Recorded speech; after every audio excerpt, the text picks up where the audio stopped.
नमस्कार। आज बिहार में एक बार फिर से सरगर्मियां तेज हुई हैं। एक तरफ तो आज किसानों ने ग्रामीण भारत बंद का ऐलान किया और ग्रामीण भारत बंद का असर भी देखने को मिला।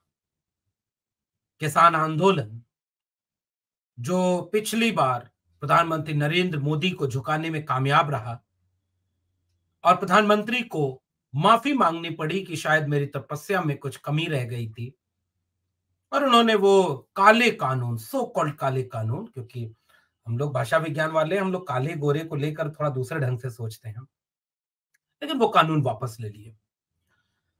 उसके बाद फिर से एमएसपी लागू करने और तमाम चीजों को लेकर के जो उम्मीद थी कि सरकार एमएसपी लागू करेगी, खरीद पर एक वाजिब दाम और ये सारी चीजें करेगी, वो नहीं हुई। किसान खासकर पंजाब हरियाणा की तरफ से दिल्ली की तरफ कूच कर गए। लगातार आंसू गैस के गोले, फिर से वही कीलें, फिर से वही बोल्डर, फिर से वही सड़क खोद देना, वो सारी हिकमत करी गई सरकार की तरफ से कि किसान आंदोलन दब जाए। समानांतर तरीके से केंद्र सरकार बात भी कर रही है, मीटिंगें हो रही हैं, लेकिन उसका कोई बहुत ठोस असर नहीं दिख रहा है। तो आज भारत बंद, ग्रामीण भारत बंद किसानों ने बुलाया है और आज ही बिहार में किसान महान पंचायत, किसान न्याय महापंचायत, भारत जोड़ो न्याय यात्रा कांग्रेस के बड़े नेता राहुल गांधी की तरफ से जो चल रही है, इंडिया अलायंस का जो रूप राहुल गांधी की तरफ से देखने को मिला, कांग्रेस पार्टी की तरफ से देखने को मिला, उसमें बहुत सारे पैबंद लग गए, बहुत सारे लोग छोड़कर चले गए, बहुत जगहों पर बात बनती नहीं दिख रही है, बहुत सारे झगड़े हैं और उन झगड़ों के बीच बिहार से हौसला बढ़ाने और उम्मीद बढ़ाने वाली एक तस्वीर आई कि बिहार में आरजेडी के सबसे बड़े चेहरा, युवा चेहरा तेजस्वी यादव, उन्होंने भारत जोड़ो यात्रा में शामिल होने का निर्णय लिया और साझापन के साथ खुद वो गाड़ी जिसमें राहुल गांधी बैठे हैं उसको ड्राइव करते हुए तेजस्वी यादव ने एक संदेश दिया। उस संदेश का राजनीतिक मतलब यह भी निकाला जा सकता है कि बिहार में तो भाई देखो, गठबंधन की ड्राइविंग सीट पर हम बैठे, लेकिन उस ड्राइविंग सीट को हम भरोसे के साथ लड़ते हुए संविधान को बचाने के लिए, सामाजिक न्याय, आर्थिक न्याय, राजनीतिक न्याय दिलाने के लिए जो लड़ाई हम लड़ रहे हैं उसे मजबूती से आगे ले चलेंगे। तेजस्वी यादव, जिन्होंने पिछले दिनों सबसे ज्यादा, कुछ लोगों का दिल जीत लिया जाता है एक भारत रत्न या कुछ टिकटों और सीटों के आधार पर, और वो गठबंधन तोड़ करके अपने विरोधी के खेमे में चले जाते हैं। कुछ लोगों का मन नहीं लगता है तो गठबंधन तोड़ करके दूसरी तरफ से भी मुख्यमंत्री बन जाते हैं, बिना मिट्टी में मिले, बिना मरे। उनकी उम्र लंबी रहे, ये सारे हमारे लोग हैं, इनसे एक वैचारिक लड़ाई। ऐसे वक्त में तेजस्वी यादव, जिस पर ईडी का छापा, जिस पर तमाम तरह से वैचारिक हमले, जिस पर कई तरह से उनको तोड़ने, कमजोर करने की साजिशें चलती रहीं, एक निडर योद्धा की तरह तेजस्वी यादव खड़ा। और आज उसी तेजस्वी यादव ने भारत जोड़ो न्याय यात्रा में शामिल होकर एकजुटता का, उम्मीदों का, सपनों के पूरा होने के लिए लड़ने का, निडर लड़ने का एक पैगाम पूरे देश को दिया।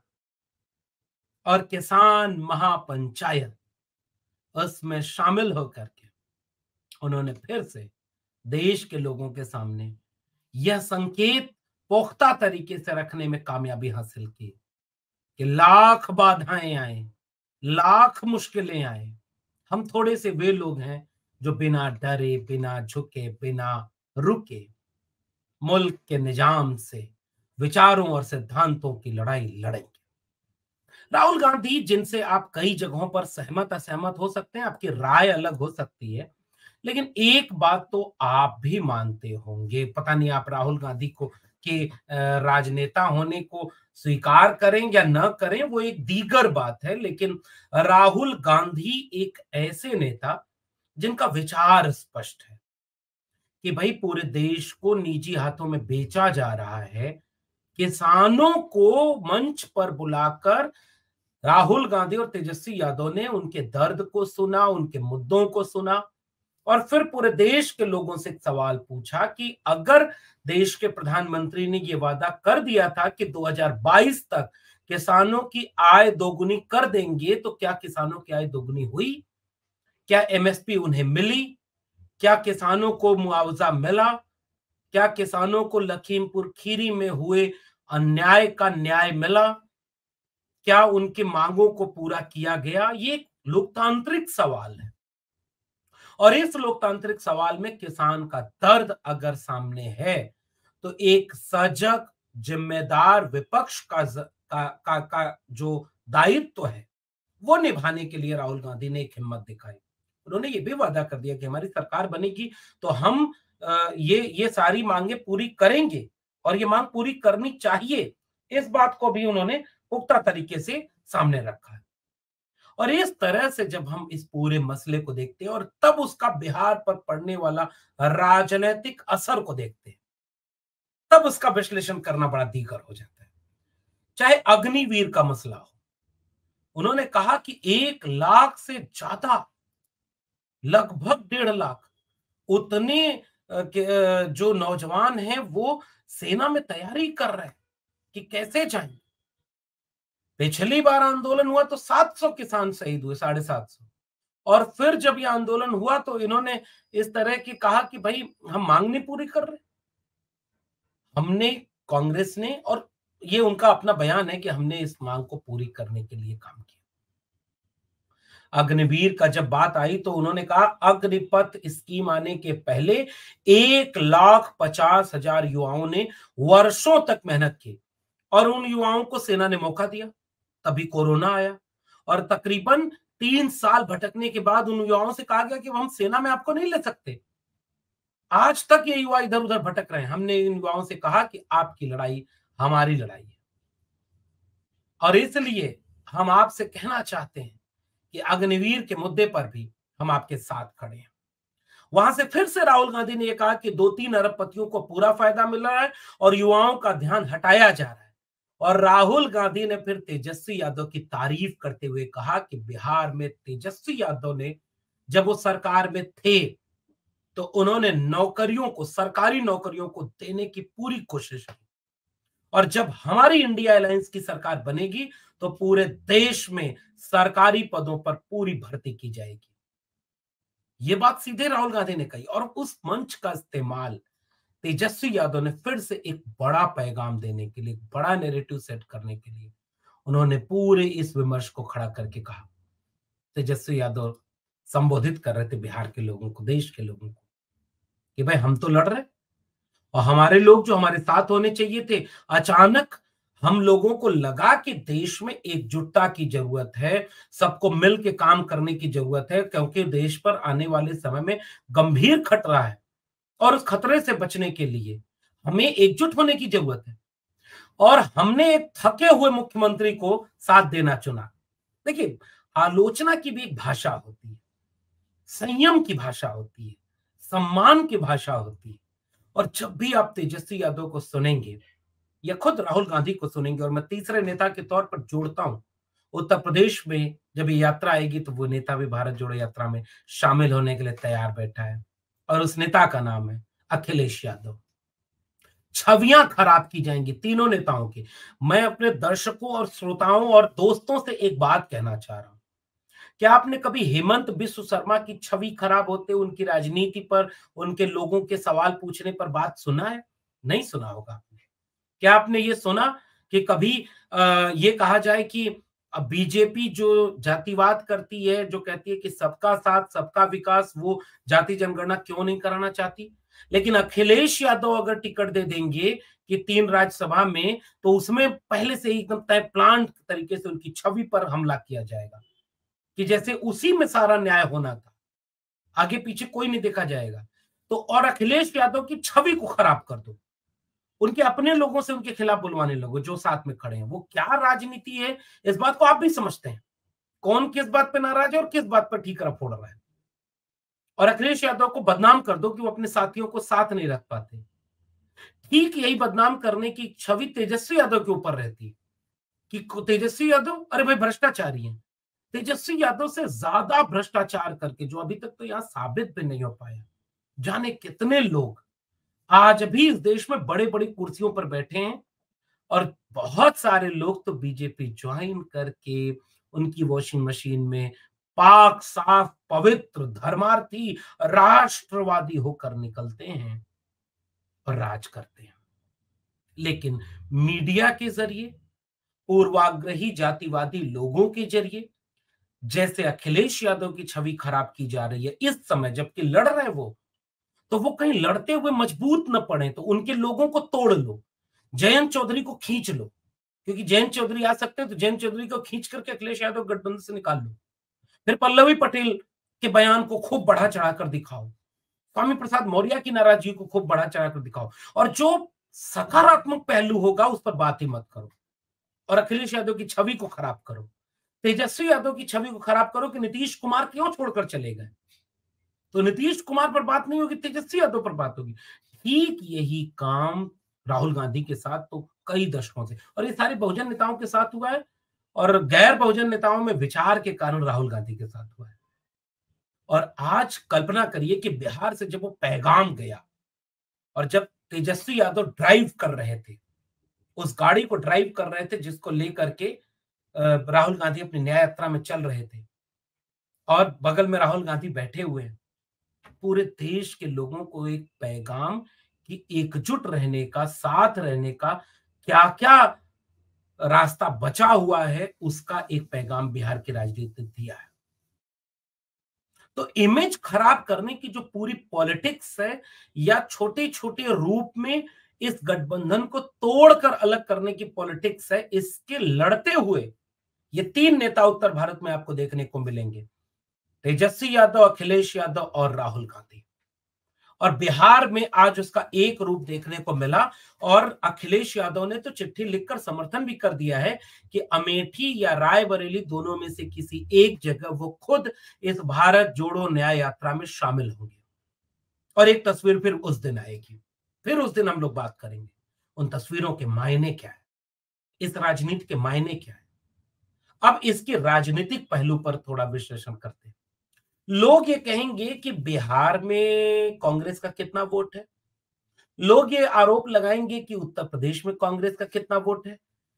इस कांग्रेस और भाजपा के सामने सामने की लड़ाई में बिहार से कांग्रेस के साथ आने से क्या होगा, और नीतीश कुमार अलग हो गए तो उसके बाद कैसे अकेले तेजस्वी लड़ेंगे। अब तो तेजस्वी के पास किसी का वोट नहीं है, अखिलेश यादव के पास भी अब कोई वोट नहीं बचा, जयंत चौधरी अलग हो गए तो पश्चिम में सपा खत्म।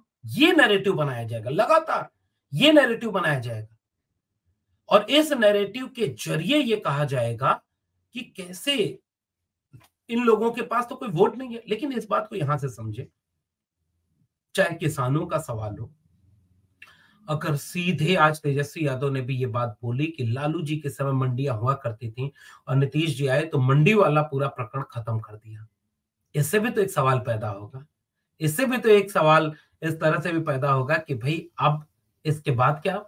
और कांग्रेस का वोट है नहीं, तो वोट किसका मिलेगा।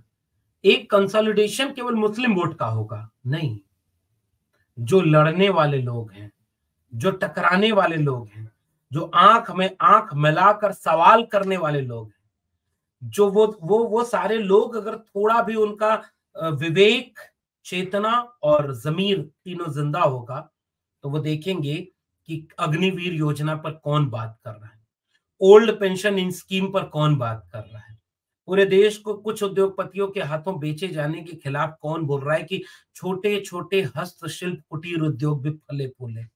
इसका सवाल कौन उठा रहा है, नौकरी का सवाल कौन उठा रहा है, कलम और किताब की बात कौन कर रहा है, वह किसान में किसानों को उनका हक मिले इसकी बात कौन कर रहा है। और इस मंच का इस्तेमाल तेजस्वी यादव ने अपना पूरा पैगाम देने के लिए किया कि संविधान पर जब खतरा हो तो कैसे मिलकर लड़कर उस सब खतरे से बचा जाना चाहिए। हमने जाति जनगणना कराई, और जिस सामाजिक न्याय, आर्थिक न्याय और लैंगिक न्याय की बात राहुल गांधी अपनी भारत जोड़ो न्याय यात्रा में कर रहे हैं, वही बात अखिलेश यादव जी अपने पीडीए के जरिए कर रहे हैं, वही बात बिहार में जाति जनगणना के जरिए तेजस्वी यादव ने आज के मंच से घोषणा करके की कि हमने सामाजिक न्याय के साथ आर्थिक न्याय और राजनीतिक न्याय भी किया। हमने देखा कि किसके पास घर नहीं, हमने उन्हें पैसे देने की शुरुआत कर दी। हमने देखा कि किसके पास जमीन नहीं है, उनके आंकड़े जुटाए और उनको जमीन देने की योजना पर हम काम कर रहे थे। हम जाति जनगणना इसलिए चाहते हैं कि हम इस देश में जिसको जिसका जितना हक है उसको उतना हक उसको मिले, कोई और काबिज ना रहे। और इसलिए तेजस्वी यादव ने आज पूरे बिहार के लोगों को, पूरे उत्तर भारत के लोगों को एक एड्रेस किया है, संदेश दिया है कि इंडिया गठबंधन चूका नहीं है। ये लगातार इंडिया गठबंधन की खबरों को दिखा दिखा कर ये कहा जा रहा है कि खत्म हो गया, खत्म हो गया। लेकिन अगर कोई अग्निवीर है तो वो तेजस्वी और राहुल की आज की बात से खुद को जोड़ेगा कि अच्छा मेरी बात कौन कर रहा, ये इंडिया गठबंधन के लोग कर रहे हैं। किसान अपनी बात जोड़ेंगे कि किसानों की बात कौन कर रहा, वो इंडिया गठबंधन में राहुल गांधी और तेजस्वी यादव कर रहे हैं। आज तेजस्वी यादव ने खुल करके ये बात कही कि न डरेंगे, न बिकेंगे और न रुकेंगे। और इस तेवर के साथ उन्होंने एक इंडिया गठबंधन के लोगों के सामने एक ऐसा पैगाम दिया, एक ऐसी बात कही जिसके जरिए देश की राजनीति में लोगों के सामने एक उम्मीद पैदा हुई है कि ऐसा नहीं है कि सब खत्म हो गया। किसानों के मसले पर जब बात होगी, अग्निवीर पर जब बात होगी, लघु मध्यम उद्योगों पर जब बात होगी, तो उससे कम से कम उस वोटर पर भी तो संदेश जाएगा जिसे बार बार धर्म के नाम पर इमोशनल ब्लैकमेल करके एक बार ये कहा जा रहा है कि सब चुनाव एक तरफा हो गया। लेकिन उसे अपने रोजी रोटी, अपने सिद्धांत, अपने उसूलों पर थोड़ा तो बात होगी। और इसलिए आज की बिहार की जो भारत जोड़ो न्याय यात्रा थी, किसान महापंचायत न्याय सम्मेलन थी, किसान न्याय महापंचायत, इस महापंचायत से राहुल और तेजस्वी ने एक संदेश पूरे देश के लोगों को दिया है। मुझे उम्मीद है कि आने वाले दिनों में इस पर वोट पड़ेंगे। लोग सोचेंगे आज नहीं कल कि भाई किसानों की बात कर कौन रहा है, नौजवानों की बात कर कौन रहा, वंचित, शोषित, दलित, पिछड़े, आदिवासियों की बात कर कौन रहा है, मुसलमानों की बात कर कौन रहा है। और अगर ये लोग इस विवेक से, इस चेतना से इस बात को एड्रेस करते हुए दिखेंगे तो निश्चित रूप से आने वाले वक्त में बिहार ही नहीं उत्तर प्रदेश में, क्योंकि अब ये यात्रा उत्तर प्रदेश में आएगी, और अगर उस यात्रा में शामिल होकर, पल्लवी पटेल ने भी कह दिया कि वो शामिल हो रही हैं, अखिलेश यादव ने भी कह दिया वो शामिल हो रहे हैं, और भी कई दलों के लोग शामिल होंगे। कल्पना करिए कि उसके बाद क्या मीडिया वाले ये दिखाएंगे कि कितना अच्छा माहौल बन रहा है या लोगों के सवाल उठाए जा रहे हैं? नहीं, वो लगातार छवि खराब की जाएगी कि तेजस्वी यादव पर हमले करो, अखिलेश यादव पर हमले करो, राहुल गांधी पर हमला करो। क्योंकि इनके अगर हमला नहीं करोगे तो जो सकारात्मक बात ये कर रहे हो उस बात पर अगर चर्चा होगी तो इनको उसका माइलेज मिलेगा। आपका क्या मानना है कि अंतिम से किसके पक्ष में जनाधार जाएगा? नीचे कमेंट बॉक्स में बताइएगा। देखते रहिए 4 PM, फिर मिलेंगे किसी और विशेषण के साथ। तब तक के लिए बहुत बहुत धन्यवाद।